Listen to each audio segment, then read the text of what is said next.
Have you ever felt like you're kind of fading away in a relationship? It's this idea we see everywhere, right? In movies, in songs, that real, true love means you have to completely sacrifice yourself. But what if that's totally wrong? What if that very idea is actually what ends up hurting the relationship? That's what we're going to get into. Okay, this right here, this quote is everything.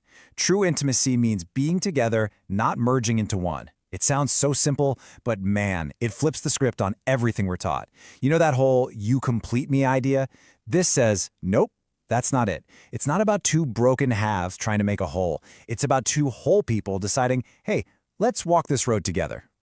I mean, think about it. Since we were kids, we've been told that love is all about putting the other person first. It's almost like a competition. The more you give up, the more you prove your love.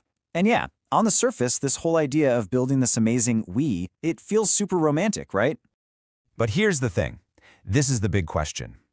What happens when that we just completely swallows up the me? When you literally look in the mirror and think, who am I really without this person? That is the danger zone. And that's exactly where we're headed next. And look, this doesn't happen overnight. There's no big alarm that goes off. It's more like a slow fade. You know, in the beginning of a relationship, it's totally normal to want to sync up with your partner. But there's a really fine line between singing in harmony and just losing your own voice completely. And it all starts with these little questions you start asking yourself. Yeah, it usually kicks off with something like this. All of a sudden, your own needs start to feel like a burden. It goes from, what do I feel like eating? To, what will make them happy for dinner? Your own desires start feeling less like a part of you and more like a problem that you need to manage. And of course, that leads right to this next thought. You stop being a partner and you become, well, an emotional manager. It's like you're constantly editing yourself, the joke you're about to tell, the opinion you have, what you really want to do this weekend, all just to keep things smooth. Your real self, it kind of gets put on a shelf for safekeeping. And this is the big one. This is the deep, gut-level fear that's really running the show. The absolute terror of being left alone. It's this belief that if you're not a perfect reflection of them, if you dare to disagree or want something different, the whole thing will just fall apart. And so you just stay quiet. Okay, so what is actually going on here? It's easy to think, oh, it's just because I love them so much, but that's really not the whole picture. So often, what looks like this amazing, selfless love from the outside is actually driven by something else completely. So let's dig in and find out what's really at the root of this. So, it really boils down to a few key things. First, that deep-seated fear of being abandoned, it can make you do almost anything. Then you've got this huge need for validation, where your own self-worth gets all tangled up in whether they're happy with you. You end up trying to be this unconditionally good person, just so you feel like you deserve to be loved. But that's not love. It's really just dependency in disguise. And this really nails the difference. Dependency whispers in your ear, if they're unhappy, my whole world is going to collapse. It's terrifying. But mature love, it sounds totally different. It says, hey, I see you're struggling, and I'm right here with you, but I am still me. You see? You can have empathy without letting their feelings completely take you over. But hold on, because it's not always just about us. Sometimes you're not giving up your identity, it's actually being chipped away by your partner. And the trickiest part of all, it's almost always disguised as care, as I'm just protecting you. Just listen to this phrase for a second. I only want what's best for you, so don't do that. On the surface, it sounds so caring, doesn't it? But what it's really saying is, and I'm the one who decides what's best for you. It's control, plain and simple, dressed up as love.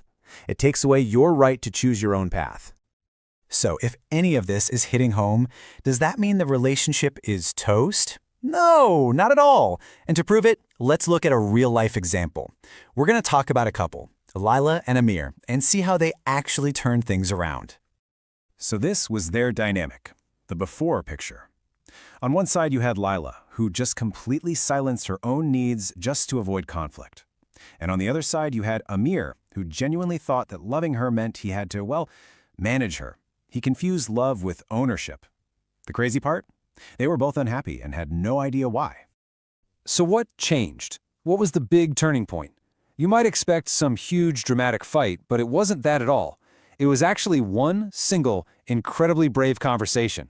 They called it their boundary dialogue. And just listen to this. Layla said, "I want you to love me, not make decisions for me." See, she wasn't trying to push him away. She was asking him to truly see her. And the incredible part is, Amir heard her. He didn't just get defensive. He said, "I will learn to release control." That is what healing sounds like. Okay, so that's Lala and Amir's story, which is awesome for them. But what about you? How do you actually do this? Well, let's get practical. It's time to build your very own boundary toolkit. All right, first things first, we need to totally reframe what a boundary even is. We tend to think of it as this giant brick wall we put up to keep people away, but that's not it at all. A better way to think about it is like a fence around your own personal garden. It's not there to shut people out, it's there to protect all the good stuff growing inside. Okay, here are 3 things you can literally start doing, like today. Number 1, just start noticing what makes you feel resentful. That feeling is like a little red flag telling you a boundary's been crossed. Number 2, practice the words. We'll get to that in a sec. And number 3, and seriously, this is a big one, carve out an hour or 2 a week that is just for you. It is not selfish, it is absolutely essential. And look, if saying this stuff out loud feels impossible at first, that is totally okay. Here are a few simple scripts you can borrow. Things like, "I need some time for myself right now," or "I understand your concern, but the final decision is mine." See how they're not attacks? They're just clear, respectful statements of fact. Seriously, just saying these to yourself in the mirror can be a game changer. Let's be real. The hardest part of this is usually the battle happening inside your own head. There's that little voice of fear saying, "You're being so selfish." But you have to counter it with the truth. No, this is self-respect. It's not about not caring how your partner feels. It's about recognizing that your feelings matter too. And this is the goal. This is what it's all about. A relationship where you can say, "I am myself, you are yourself, and we grow together, we do not get lost in each other." It's 2 whole, complete people choosing to share their journey. That's the beautiful part. So I'm going to leave you with a little challenge. Every time you say no to something that doesn't serve you, you're actually saying yes to something that does. Your own well-being, your own identity. So think about it. What is one small no you can say this week to protect a much bigger yes?